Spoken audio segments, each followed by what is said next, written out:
नमस्कार दोस्तों, फिर से एक बार मैं आपका स्वागत करता हूं एक नए प्राकृतिक सफ़र में, एक नए प्राकृतिक ब्लॉग के साथ।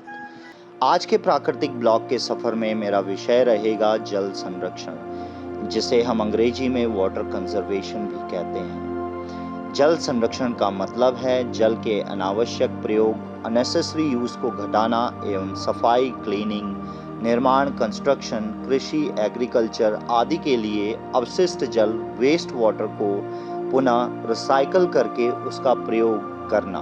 धरती पर जीवन का सबसे मुख्य स्रोत, मेन सोर्स जल अथवा वाटर है, जो कि हमारे जीवन के सभी कार्यों को पूरा करने के लिए आवश्यक नेसेसरी है, जैसे भोजन बनाने, पीने, नहाने, कपड़े धोने, फसल पैदा करने आदि के लिए।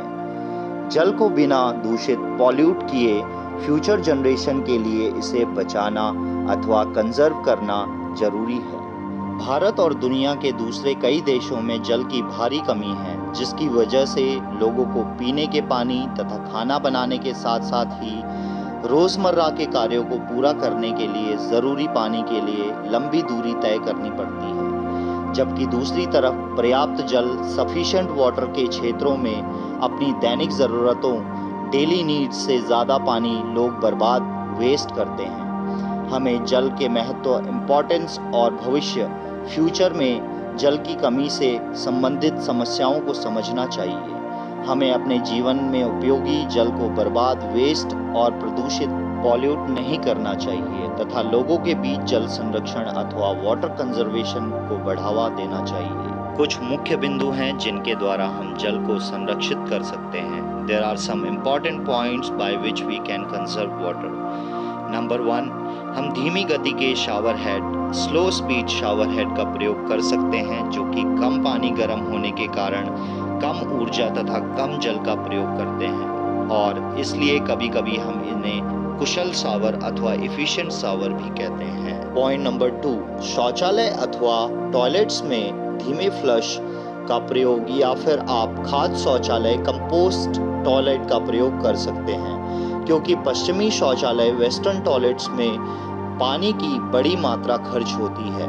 इसके लिए वेस्टर्न टॉयलेट्स का प्रयोग कम से कम करना चाहिए। इसकी जगह पर आप खाद शौचालय या स्लो फ्लश टॉयलेट का यूज़ कर सकते हैं। पॉइंट नंबर 3, बारिश के पानी का प्रयोग हम अपने कई दैनिक डेली कामों में कर सकते हैं। इसके लिए हमें रेन वाटर कंजर्वेटर में इस बारिश के पानी को जमा करके इसका प्रयोग हम शौचालय, टॉयलेट्स, बगीचों, गार्डन्स में कर सकते हैं। पॉइंट नंबर 4, इस्तेमाल किए हुए पानी को फिर से इस्तेमाल किया जा सकता है। पानी की रिसाइकलिंग करके हम वेस्ट वाटर को विभिन्न कामों में प्रयोग में ला सकते हैं।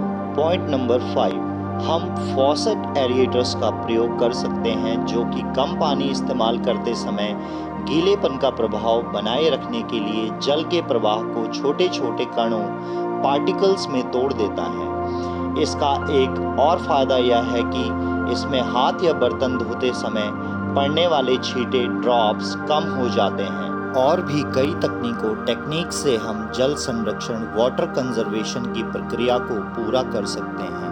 अंत में मेरा सभी से यह आग्रह है कि ज़्यादा से ज़्यादा मात्रा में जल संरक्षण, वाटर कंजर्वेट करें, जो कि आगे आने वाली पीढ़ियों, जनरेशन्स के लिए लाभप्रद, एडवांटेजियस होगा, क्योंकि जल है तो जीवन है।